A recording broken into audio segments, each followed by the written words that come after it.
MYSY મુખ્યમંત્રી યુવા સ્વાવલંબન યોજના, આગળની જે રીલ હતી એની અંદર મેં વાત કરી હતી કોણ આની અંદર એપ્લાય કરી શકે.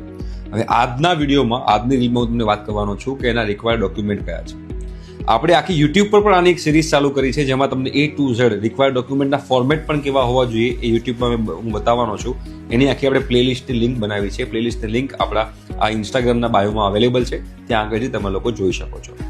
બેટા આ જે MYSYમાં રિક્વાયર્ડ ડોક્યુમેન્ટની અંદર સૌથી પહેલા તમારું આધાર કાર્ડ જોઈશે. આધાર કાર્ડની સ્વપ્રમાણિત નકલ જોઈશે. સ્વપ્રમાણિત એટલે કે સેલ્ફ એટેસ્ટેડ. એના પછી જો તમે ડિપ્લોમામાં એડમિશન લીધું હોય તો ધોરણ 10 પછી તમે એડમિશન લીધું હશે, ધોરણ 10ની માર્કશીટ, અને તમે 12th પછી એડમિશન લઈ રહ્યા છો તો ધોરણ 12ની માર્કશીટ તમારે જોઈશે. બરોબર. તમે જે આ વર્ષે એડમિશન લીધું હશે તો એનું એડમિશન લેટર, મેનેજમેન્ટ કોટામાં એડમિશન લીધું હોય તો એડમિશન લેટર કોલેજથી મળશે.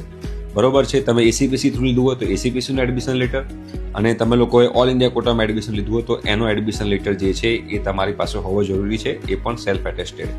એના પછી તમે લોકો જે કોલેજમાં ફી ભરશો એની રિસિપ્ટ જે છે તમારી પાસે એ તમારા ડોક્યુમેન્ટમાં જોઈશે. રાશન કાર્ડ જે છે તમારે જોશે. સેલ્ફ ડિક્લેરેશન શું છે એ હું યુટ્યુબ પર આખું સમજાવવાનો છું, એટલે બાયોમાં મારું જે પ્લેલિસ્ટ છે ત્યાં આગળ તમે જઈને જોઈ શકો છો. એના પછી તમારા ફેમિલી ઇન્કમ સર્ટિફિકેટ, જેમ કે આમાં ફેમિલી ઇન્કમ ક્રાઇટેરિયા છે 6 લાખથી ઓછો હોવો જોઈએ, તો ઇન્કમ સર્ટિફિકેટ જે છે એનું તમારે જોઈશે. તમારી જે કોલેજમાં તમારું એડમિશન થયું છે એ કોલેજના પ્રિન્સિપાલના લેટર હેડ પર તમારું જે છે એક પ્રમાણપત્ર જોઈશે. એનું ફોર્મેટ પણ હું યુટ્યુબ પર બતાવવાનો છું.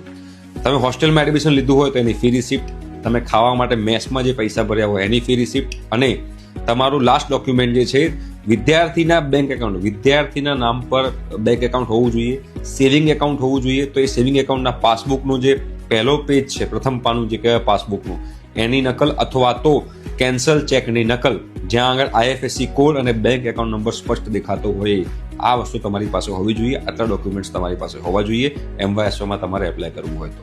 ઠીક છે. Thank you.